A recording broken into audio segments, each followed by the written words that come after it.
Action বা dynamic verb এবং static verbs, এই দুইটা ভার্বের অন্যতম গুরুত্বপূর্ণ দুইটা। এই দুইটা ভার্ব বোঝার আগে সেন্টেন্স দেখি।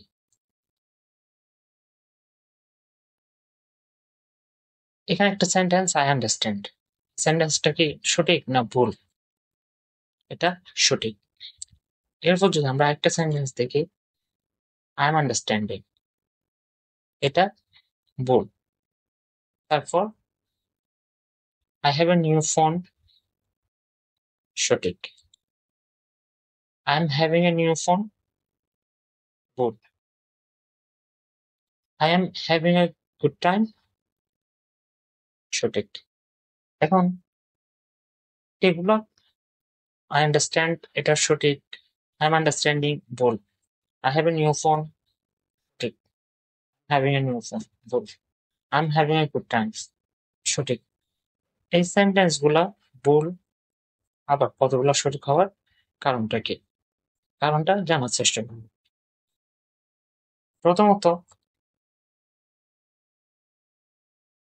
অ্যাকশন বা ডাইনামিক ভার্ব কি? অ্যাকশন বা ডাইনামিক ভার্ব হচ্ছে ওই সমস্ত ভার্ব গুলা যেগুলো দ্বারা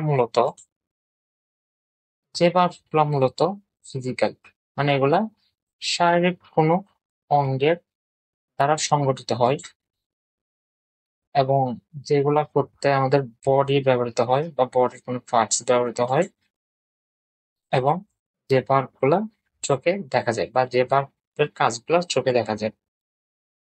যেমন ড্রাইভ, গাড়ি চালানো, ফ্লাই, টিচ, টেক, রান, এগুলা মূলত অ্যাকশন ভার্ব, কারণ এগুলা দেখা যায়।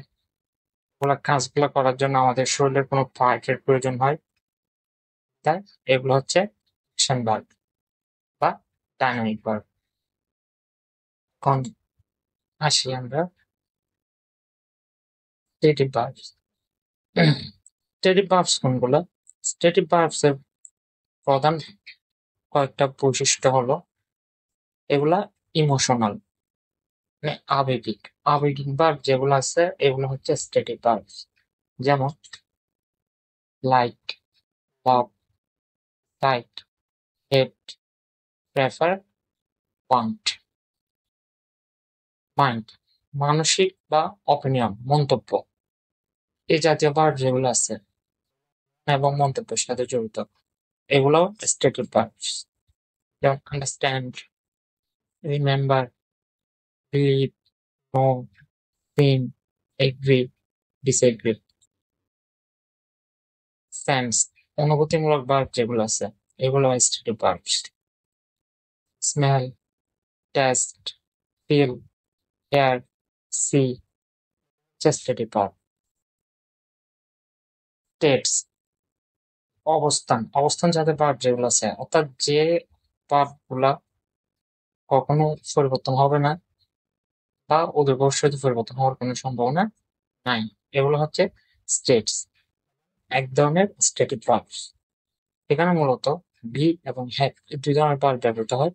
যেমন আমরা যদি একটা এক্সাম্পল দেখি, আমি বাংলাদেশি, এটা হচ্ছে একটা stative verb. I have an older sister, এটার কোনো পরিবর্তন হওয়ার কোনো সম্ভাবনা নাই অদূর ভবিষ্যতে, বা কোনো পরিবর্তন হওয়ার সম্ভাবনা নেই, বিধায় এগুলো হচ্ছে সব স্ট্যাটিক ভার্বস এর কতগুলো। স্ট্যাটিক ভার্বস এর সবচেয়ে বড় একটা বৈশিষ্ট্য হচ্ছে এটা কখনো কন্টিনিউয়াস ফর্মে থাকে না, এটা সবসময় নন কন্টিনিউয়াস। তো এটা কখনো কন্টিনিউয়াস ফর্ম বা এটার সাথে কখনো আইএনজি যুক্ত হবে না। যেমন I am understanding this lesson, এই সেন্টেন্সটা ভুল, এটা হবে I understand this lesson. She is knowing the answer, এটা sentence she knows the answer, correct. They are hearing music from next door, ভুল, they hear music from next door, সঠিক। The bag is belong to me, the bag belongs to me, সঠিক। I have been believing in ghosts since I was child, I have believed in ghost since I was child. সঠিক। তার stative সেন্টেন্সের অন্যতম একটা বৈশিষ্ট্য হচ্ছে এগুলোর সাথে কোনো আইন যুক্ত হয় না, তো এগুলো কন্টিনিউয়াস ফর্মে। এই হলো স্টেটিভ ভার্বের